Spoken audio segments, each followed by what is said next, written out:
Meron po rito, hindi lang to isang beses na to. Meron pong ito, kausap na ko ngayon sa kabilang linya po. Okay? Kahit sinamantala yung kahinaan ng OFW. Okay? Si OFW ay namatayan ng magulang. Nanay bang namatay siya, tatay? Nanay po, sir. Nanay. Namatay ang nanay niya. Nakikiramay po tayo sa pagkamatay ng nanay niya. Kailan namatay nanay mo? Nung 15 po, sir. 15 ng May. Opo. 15 ng May, namatay ang kanyang mother.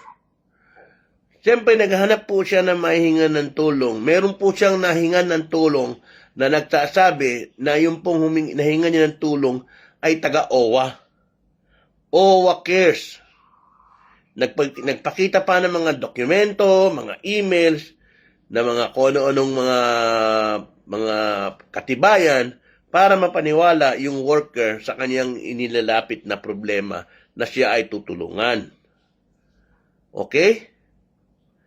So, ito po ang problema eh. Yung pong nilapitan niya is scammer. Nagpapanggap na taga-OWA. OWA Cares daw, may mga pinapadala mga email. Ang problema si ate, hindi nag-verify. Siyempre, hindi mo rin masisi. Dahil ang kanyang hangad ay makahingi ng tulong dahil gusto niyang umuwi para sa kanyang nanay na namatay. Sukat man naman hiningan siya ng pera. Sinasabi wala raw bayad ang kanyang ticket, ang babayaran nun daw niya ay processing or whatever. Nagpadala si ate ng 2,000, magkano? Ate? 2,970 po, sir. Mga 2,970 pesos sa GCash? Opo, sir. Ayan, nagpadala ng pera. Diyos ko naman. Hindi lang po ito minsan. Madalas na po nangyayari ito. Ngayon, hindi niya na makontak yung tao.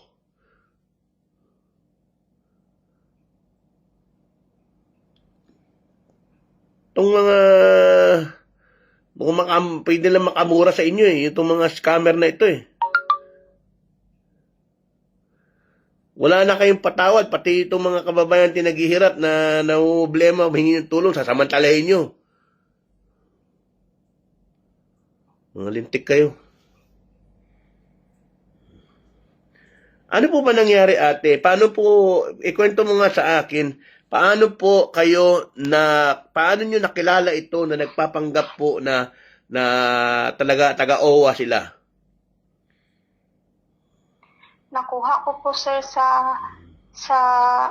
hashtag ng DMW. Hashtag ng DMW, OWA Cares. Okay, then anong ginawa mo, ate? Opo. Tapos nag-private message po ako, sir. Okay? Tapos nag-reply po siya, sir. Okay. Tapos direct Anong message mo sa kanya, ate? Sir? Anong message mo sa kanya? Yung nag-greet muna ako ng good day po, sir. Tapos nag-hello po siya, sir. Tapos direct nag-audio call agad siya. Okay? Anong sinabi niya sa iyo sa audio call? Nagpakilala po siya, sir, na kung sino yung pangalan niya. Tapos nagkwento po ako sa kanya, sir. Na? Then, ang problema ko, sir, na gusto ko sanang umuwi kasi namatay yung nanay ko. Kaso, yung agency ko, hindi ko makontak nung humingi ako ng tulong sa Polo. Then, Sabi niya po, sir, ilalapit niya daw sa DMW yung concern ko, sir. okay? Tapos, hiningi niya po, sir, yung full name ko, tapos email. Oo. Tapos sabi niya po na Friday daw po kukunin ako dito sa employer ko. Then i-check-in daw ako, sir, sa hotel malapit sa airport. So, naniwala ka naman doon, ate, na kukunin ka sa bahay ng amo mo. Tapos sir, tapos sabi niya, sir, na nagtanong ako sa kanya sir about sa plane ticket. Sabi niya wala naman daw yung bayad. Then nagsabi sa akin na yung plane tax lang daw yung babayaran ko na 2,970. Sabi Ate, niya, naniwala ka sa kanya na kukunin ka sa bahay ng amo mo? Okay, sige. Ngayon ate, bakit naniwala ka? Naniwala ka na kukunin ka sa bahay mo? Naniwala ako sir kasi may na-receive ako na email tapos mga certificate ba sir, sabi, nagtanong ako sa kanya sir kung scam ba ito sir o hindi. Kasi sir, na makawa ako sa kanya sir, sana hindi ako may scam. Ano sagot niya? Tapos di daw ito scam sir, sabi niya may certificate siya na pinakita sa akin sir para daw maging kampante daw ako. Diyos ko, ayan, kita ninyo, nauto. Tapos ngayon, nagbayad ka ng 2,970. Opo sir, tapos sir, yung ticket lang daw na na-book niya is Manila, Jeddah to Manila lang daw sir. Tapos sabi ko, yung ticket ko sana na pauwi ng probinsya. Sabi niya daw sir, may kakilala daw siya na nagtatrabaho sa Cebu Pacific. Tapos sabi niya, Same problema. sabi niya sa akin na ganyan, kapag nagtatrabaho ka sa OWA, marami kang kakilala, sabi niya sir. Tapos binook niya ako ng ticket sir, pauwi ng probinsya.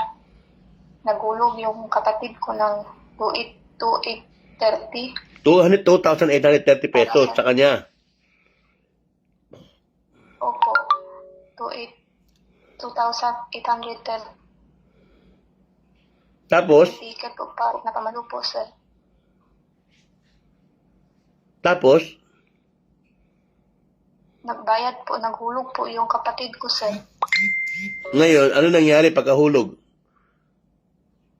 Nahulog na po, tapos sabi niya, nagsabi ako sa kanya na nagsabi yung amo ko na pinapapunta daw ako sa agency bukas. Sabi niya, wag daw akong pupunta doon kasi wala namang daw advice si DMW na pupunta ako doon.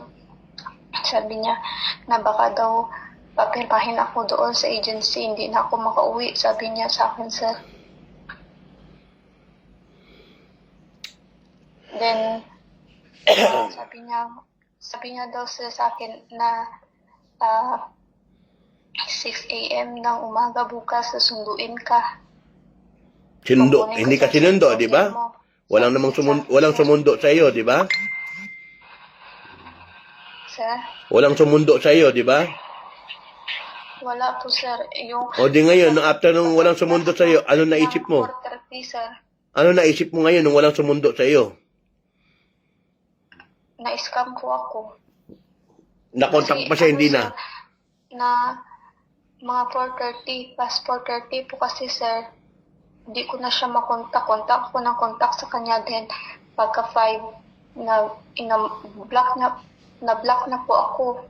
Hindi ko na siya makontak sir. Then, hapon dito sir sa Jeddah, na unblock ulit ako. Makontak ko na naman siya pero hindi na siya nagre-reply sir. Nakita ninyo, sir, mga ma'am. Ang problema po sa natin dito, no? Ito po ang problema natin, eh. Ang problema natin, marami tayong mga kababayan na marurunong na madalas sa social media, pero iba po yung inyong mga pinanunood o mga pinaalam ng mga information. Dito po, hindi lang po sa akin, napakarami pong information kaming ibinibigay sa inyo to empower you all para po malaman ninyo kung ano yung tamang gagawin ninyo. Yun po yung aming kaalaman na ibinibigay sa inyo. Wala namang kayong gagawin kundi panoorin lang ninyo para ma-absorb ninyo kung ano yung mga dapat nyong gawin. Pero ito, marami po rin po tayong mga kababayan. Yan, tinan niyo po yung nangyari ngayon kay kabayan. Nakakaawa ko sa kanya, pero anong gagawin natin?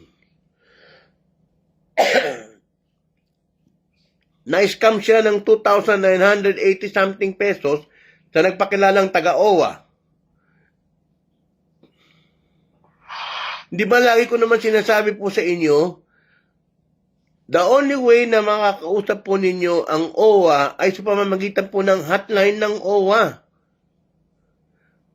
Kung hindi po kayo makakapunta ng personal sa ating OWA sa Pilipinas, yung family ninyo, pwede nyo pong makontak ang OWA sa hotline. Ilang beses ko na pong ipinost yan. Sinasabi po natin yan, gumagawa po ako ng video tungkol dyan. Ewan ko, marami pa rin tayong mga tao, mga kababayan natin, saka lang sila maghahanap kung merong emergency o may problema na. Real talk po tayo, kasi paulit-ulit po natin sinasabi ito sa inyo eh. Kahit ang ating administrator, ilang beses niyang pinupost po yan. Ito po daw nyo tatawagan nyo, wala pong bayad ang pagtulong. Ang paghingi ng tulong. Diyos ko naman. Bakit naman po kayo nagpapautol mga ganyan? Ito mo, hindi lang po itong si ate ha. Marami na pong ganyan ngayon na nagsusumbong po sa amin. Nabibiktima sila ng mga scammer, nagpapanggap na taga-OWA. Patuloy pa rin kabila ng ginagawa natin, marami pa rin tayong mga kababayan na hindi po inaalintana itong mga ganitong mga problema. O, pag naloko na kayo, bakit nakokontak nyo naman kami? O nakokontak nyo yung mga dapat nyo kontakin? Pero nung hindi pa kayo naloloko, ibang tao nakokontak ninyo. Pag meron po sa inyo nagsasabi, nagpakwento, natutulungan kayo, pipikapin kayo sa bahay, kukunin kayo dyan, may kukuha sa inyo, magbabayad lang kayo ng wala kayong babayaran kahit na magpapakita ng mga kuno ng mga dokumento, huwag po kayo maniniwala, scam po yun.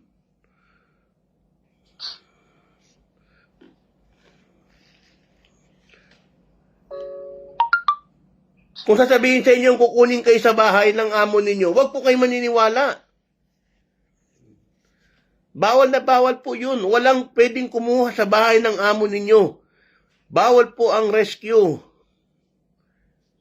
Hindi po kayo pwedeng puntahan sa bahay ng amo nyo kahit po ng agency ninyo. Kahit ng ating MWO, kahit po ng ating OWA o gobyerno. Tanging pulis lang, otoridad ang pwedeng pumasok pumunta sa bahay ng amo ninyo pag may problema. So, yun lang po. Isang magandang gabi po sa inyo lahat. Mag-iingat po tayo. Tandaan niyo po, pag mayroon pong problema, ang OWA hotline po ang dapat ninyong tawagan. Kung hindi po ninyo matawagan ang OWA hotline, okay, pwede pong papuntahan sa mga kaanak ninyo dahil mayroon pong regional office ang mga OWA offices po dito sa Pilipinas. Kaya mag-iingat po kayo. Dahil mahirap po talaga ang buhay. Importante po sa atin dito na dapat po manalig po kayo at kung kayo po ay talagang may problema, kontakin niyo po yung tamang institusyon.